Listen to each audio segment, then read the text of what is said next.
বিশাল বড় পরীক্ষা। কি পরীক্ষা? তাদের দুজনকে বলো যে তোমরা আল্লাহ পাক রব্বুল আলামিনের দরবারে কুরবানি পেশ করো। কুরবানি যা কবুল হবে তার সাথে এতিমের বিয়ে হবে, এটা আল্লাহ বিধান দিলেন। হযরত আদম আলাইহিস সালাম তার সন্তানগণকে বলল যে হে আমার সন্তান, তোমরা ঝগড়াঝাটি না করে, তোমরা এক অপরের হিংসা বিদ্বেষ না করে শুনো, তোমাদেরকে আল্লাহ তাআলা বিধান দিয়েছে তোমরা কুরবানি করো। তো হাবিল তিনি খামারের চাষ করতেন, গরু ছাগল দুম্বা এই সমস্ত জিনিসগুলো চাষ করতেন। আর কাবিল যে ছিল এই ক্ষেত খামার করতেন, শস্য এই সমস্ত জিনিসগুলো, ধান গম এগুলো। তো একটা নিয়ম ছিল তখন, কি নিয়ম ছিল যে কিভাবে আমরা বুঝবো যে এই কুরবানি কবুল হয়েছে? হযরত আদম আলাইহিস সালামের দুই পুত্র যে কুরবানি দিবে, তো কিভাবে বোঝা যাবে যে আল্লাহ তাআলা কুরবানি কবুল করবে? এখন আমরা বুঝতে পারছি না কুরবানি কবুল হচ্ছে না, কার কবুল হচ্ছে না।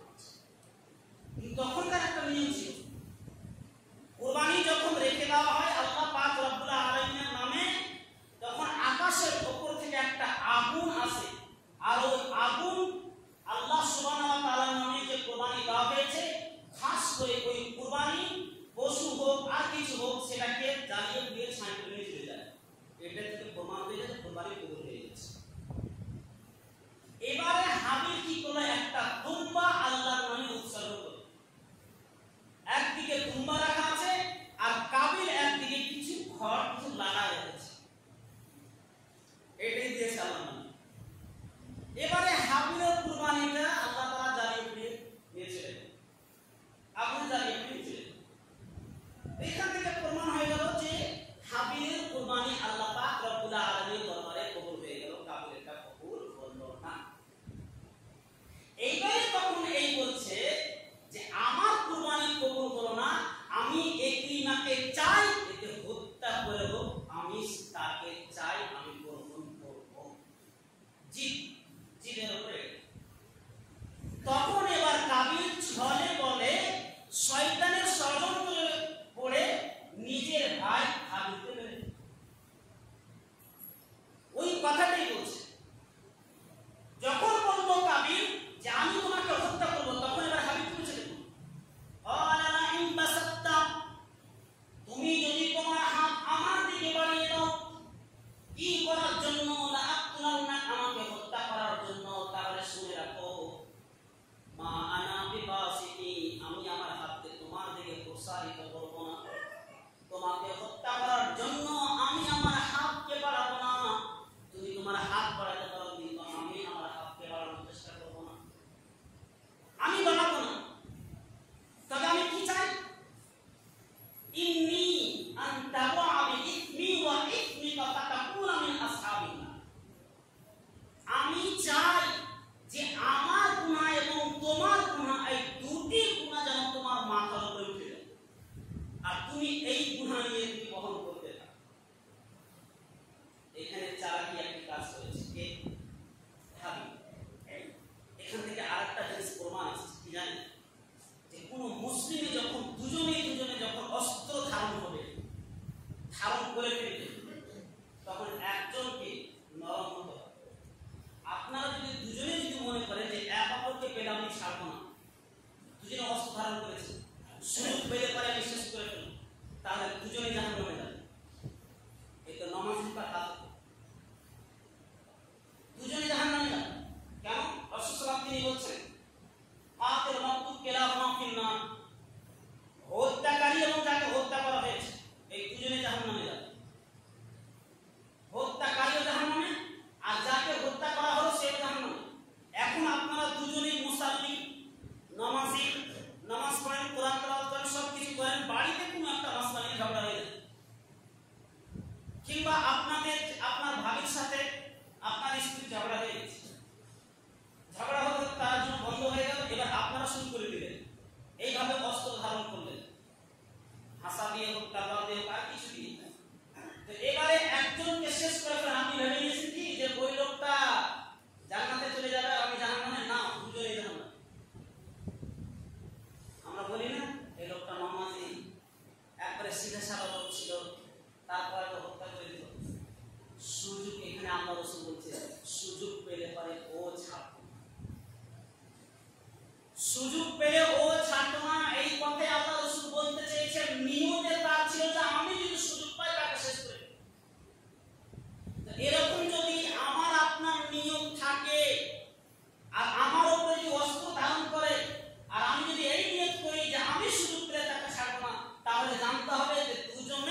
খুলে রেখে দাও কই পরিবারি সব আগাকি যাতে করে সেও এই কাজ করতে পারে তার মানে আমি যে কাজটা করছি এই কাজ যেন কাবিল করতে পারে এটা আল্লাহ তাআলা দেখেছিলেন এবারে তখন কাবিল নিজেকে লাঞ্ছিত লজ্জিত মনে করলো যে হায় হায় আমি তো মিত্রা হাজার বড় এই আমি কাকের মতো হতে পারলাম না এর মতো আমার ব্রেন নাই একটা কাককে কিভাবে ঢাকছে এই বুদ্ধিটা আমার হলো না মিত্রা হাজার বড় তখন সেই কাকের মতোই করলো গর্ত করে তার ভাইকে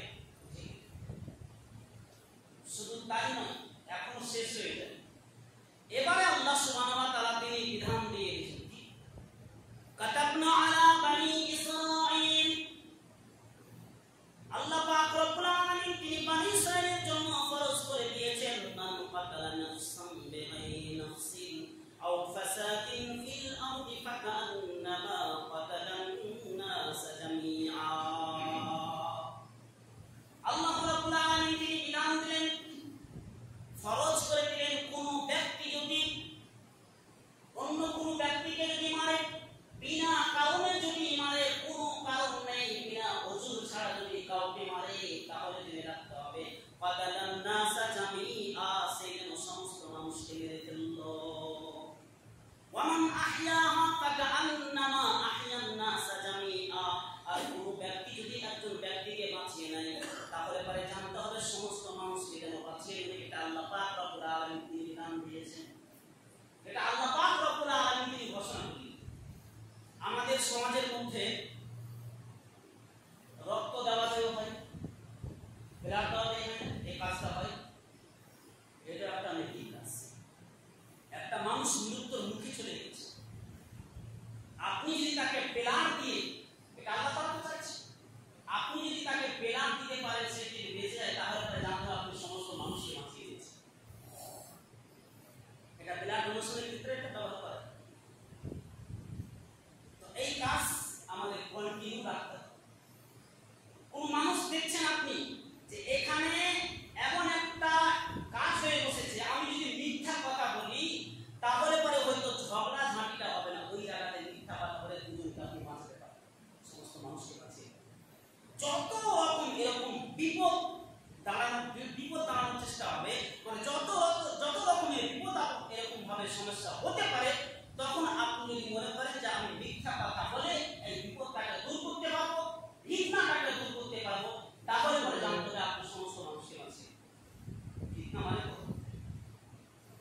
তো আল্লাহ তাআলা এটা বিধান দিলেন যে কোন মানুষ যদি হত্যা করে তাহলে জানতে হবে বিনা কারণে যদি হত্যা করে সমস্ত মানুষকে যেন হত্যা করে আমরা কি জানি এই আয়াত থেকে আমরা একটা জিনিস বুঝতে পারব ওয়াতলু আলাইহিম নাবা আবনাই আদম বিল হাক্কি কাররাবা কুরবানান ফাতুকবিলা মিন আহদিহিমা ওয়া লাম ইয়াতাকাব্বাল মিনাল আখির ক্বালা লাআকুলান্না ক্বালা ইন্নামা ইয়াতাকাব্বালুল্লাহু মিনাল মুত্তাকিন ওয়াতলু আলাইহিম নাবা আবনাই আদম বিল হাক্কি হে নবী সাল্লাল্লাহু আলাইহি ওয়াসাল্লাম আপনি তাদের সাথে তাদের কাছে কোরআন তেলাওয়াত করুন ওয়াতলু আলাইহিম আপনি তাদের কাছে তেলাওয়াত করুন হযরত আদম আলাইহিস সালামের দুই পুত্রের ঘটনা সত্য সহকারে বিল হককে সত্য আখিরাতি বর্ণনা করুন ইফাররাবা কুরবানান ফাতুকবিলা মিন আহদিহিমা যখন তাদের মধ্যে তারা দুজনেই যখন আল্লাহ পাক রব্বুল আলামিনের জন্য কুরবানি পেশ করত যখন তারা দুজনে আল্লাহ পাক রব্বুল আলামিনের জন্য কুরবানি পেশ করলো ফাতুকবিলা মিন আহদিহিমা একজনের কুরবানি কবুল হলো ওয়া লাম ইয়াতাকাব্বাল দ্বিতীয়জনের কুরবানি কবুল হলো না দ্বিতীয়জনের যখন কুরবানি কবুল হলো না অর্থাৎ কাবিলের যখন কুরবানি কবুল হলো না তখন কাবিল বলে দিল ক্বালা লাআকুলান্না ক্বালা ইন্নামা ইয়াতাকাব্বালুল্লাহু মিনাল মুত্তাকিন ক্বালা লাআকুলান্না অবশ্যই আমি তোমাকে হত্যা করে ফেলব হাবিলকে কাবিল বলছে আমি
সারা আলাইহিস সালাম এবারে ওই মহিলাটাকে নিয়ে হযরত ইব্রাহিম আলাইহিস সালাম শুনতে পেয়েছে এখানে একটা এমন জালেম অত্যাচারী শাসক আছে যে প্রত্যেকটা মেয়ের সাথে খারাপ কাজ করে, আমার স্ত্রীর সাথে মনে কাজ করতে পারে।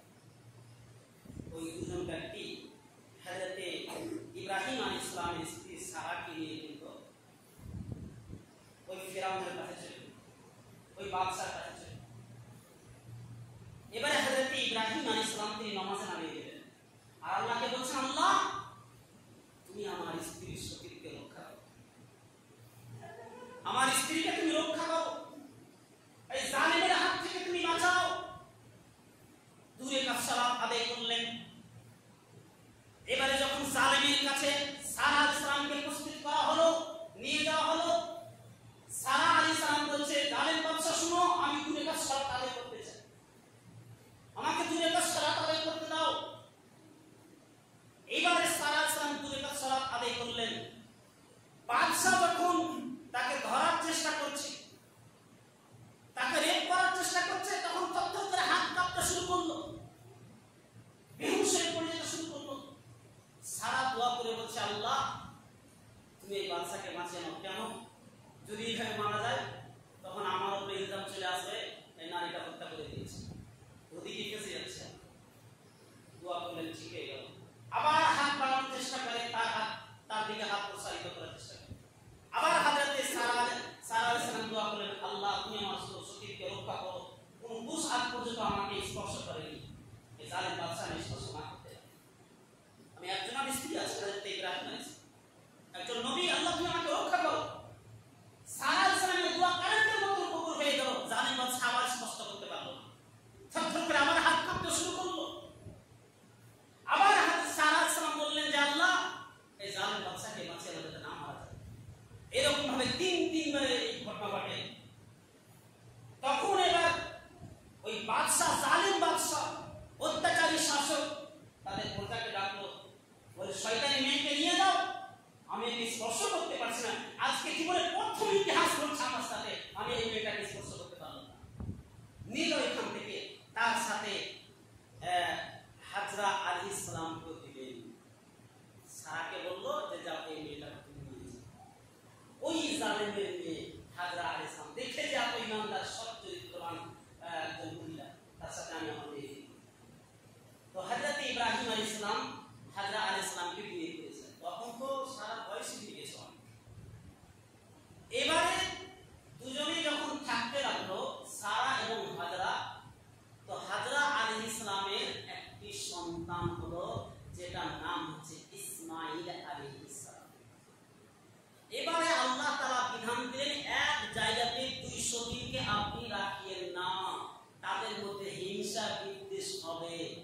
ওই জন্য হযরত ইব্রাহিম আলাইহিস সালাম হাজরা এবং ইসমাঈলকে মক্কাতে এক মরুভূমিতে রেখে আসলেন, যেখানে কোনো পানির ব্যবস্থা নেই, খাবারের ব্যবস্থা নেই, ঘরের ব্যবস্থা নেই, যেটাকে বলা হয় 15 মাসের পিয়াসা।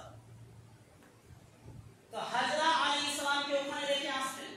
হাজরা আলাইহিস সালাম তিনি ইব্রাহিমকে বলছেন, হে আমার সরতাজ, হে আমার আকা, হে আমার স্বামী, আপনি কেন আমাকে ছেড়ে যাচ্ছেন এমন না জায়গাতে যেখানে কোনো মানুষ নেই, কোনো বসবাস নেই, ঘরবাড়ি নেই, খাবারের কোনো ব্যবস্থা নেই, পানি নেই, আপনি এই জায়গাতে আমাকে রেখে যাচ্ছেন, আমি থাকতে পারবো? ইব্রাহিম আলাইহিস সালাম কিছু বলেন না। যখন হাজরা আলাইহিস সালাম বলেন এটা কি আল্লাহর বিধান, আল্লাহর হুকুম, তখন ইব্রাহিম আলাইহিস সালাম বলছেন হ্যাঁ এটা আল্লাহর। হাজরা আলাইহিস সালাম বলছেন তাহলে আমার কিছু বলার নেই, ওই হাজরা বাবা আমার কিছু বলার নেই।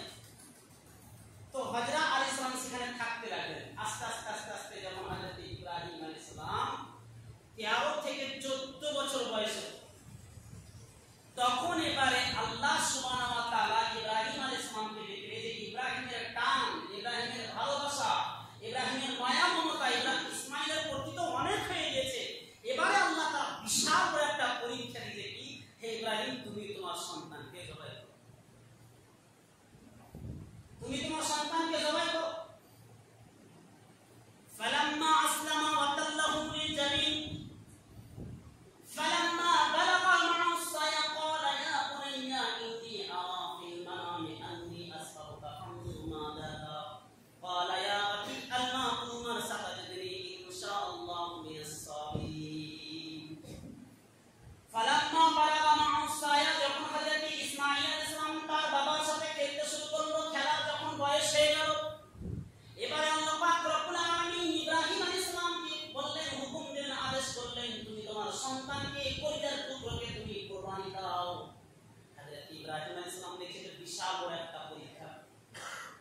তিনি প্রথম যখন আদেশ পেলেন কুরবানি করলেন না, দ্বিতীয় যখন আদেশ পেলেন কুরবানি করলেন না, তৃতীয়বার যখন আদেশ পেলেন না, এটা তো আল্লাহর পক্ষ থেকে।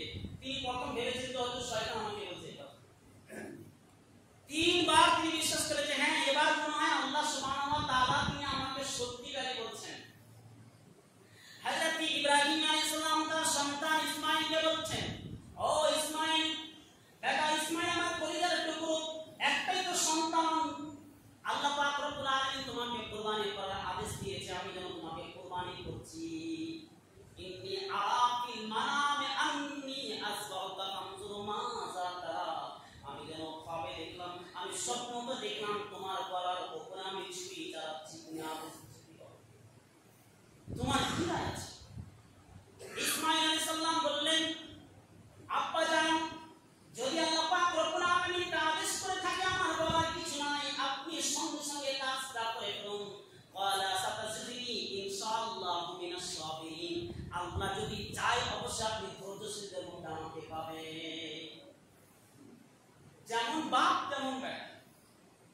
হযরত ইব্রাহিম আলাইহিস সালাম এবার বাপ ছেলেকে নিয়ে মিনার দিকে রওনা হলেন।